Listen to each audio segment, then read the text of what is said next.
বাবা তুমি শুধু আমাকে কষ্ট দাও নাই, তুমি শুধু তোমার নিজের মেয়েকে কষ্ট দাও নাই, তুমি আমার দ্বারা একটা ভালো পরিবার যারা প্রত্যেকটা মানুষ বিশ্বাস করে আমার যত্ন করে মানুষগুলোকে আমি এদেরকে ঠকাচ্ছি বাবা। আমি প্রত্যেকটা দিন মরে যাচ্ছি, আমার অনুশোচনা বোধ হয়।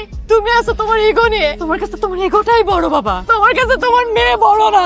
আমি ফিরা করেছি, একটা সুন্দর ফ্যামিলি আমি জোগাড় করেছি, একটা ভালো ছেলে টাবলিশ ছেলে ওর জন্য আমি জোগাড় করেছি, সেই ঘরে ওকে আমি দিয়েছি, আর সেখানেও সে ভেজাল করছে, সেখানেও সে আমার মান সম্মান নিয়ে টান দিচ্ছে। কার জন্য?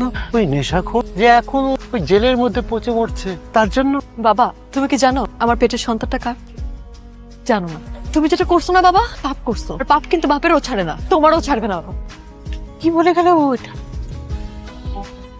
কেমনে পারলা তুমি আমার জীবনের 4টা বছর নষ্ট করে? কত ভরসা করতাম আমি তোমাকে, কত স্বপ্ন দেখাইছো তুমি, কাজের বেলা সবকিছুর উল্টাটা করলা। আমি উল্টা কি করলাম? আসলে আমার দারিদ্রতাই আমার জীবনের কাল হয়ে দাঁড়াই। এই যে দেখো, টাকা পয়সার অভাবে আমি লেখাপড়াটা ঠিক মতো শেষ করতে পারলাম, কিন্তু তোমার কথা চিন্তা করে আমি আমার জমি জমা আছে সব বিক্রি করে বিদেশ যাওয়ার ট্রাই, এখানেও 10 লাখ টাকা ধরা খাই, একদম পথের ফকির হয়ে গেলাম আমি। এই সময় তোমার আব্বাজান আমাদের সম্পর্কটা টের পায়। তোমার আব্বাজান পাওয়ারফুল মানুষ, পলিটিক্স করে, আমার জীবনটা একেবারে হেল বানাই দিল। সে শুধু তার দলের পোলাপান দিয়ে আমার রাস্তার মধ্যে মাইর খাওয়ায়, আমার নামে একের পর এক মিথ্যা মামলা দিয়া হয়রানি চূড়ান্ত করে ছাড়লো। তখন তো তুমি আমার পাশে এসে শক্ত হয়ে একবারও দাঁড়াও না। তুমি তুমি কেমনে বলতেছো আর মানে এরকম কথা? তুমি জানো না আমি আমার বাবাকে কতটা জমের মতো ভয় পাই, আমি তার সামনে টু শব্দ পর্যন্ত করতে পারি না। আর পরেও সবকিছু বাদ দিয়ে আমি চিন্তা করছিলাম তোমার সাথে পালাবো। তুমি কি করছো? তুমি নেশার মধ্যে ঢুকে গেছো। তোমার জীবনে আমার থেকে বেশি ইম্পর্টেন্ট নেশা হয়ে গেছে। মানসিক অত্যাচারে নেশা করা শুরু করছে। তোমার বাবা তোমার ঘরে বন্দি করে রাখ, 7 মাস তোমার সাথে আমার দেখা হয় না। মানসিক অত্যাচার, হতাশায় মুক্তি পাওয়ার জন্য আমি নেশা করা শুরু করছি। মনের আনন্দে শখের বসে নেশা করি না রে ভাই। তো এখন তো আমি তোমাকে কোনোভাবে বিশ্বাস করতে পারতেছি না।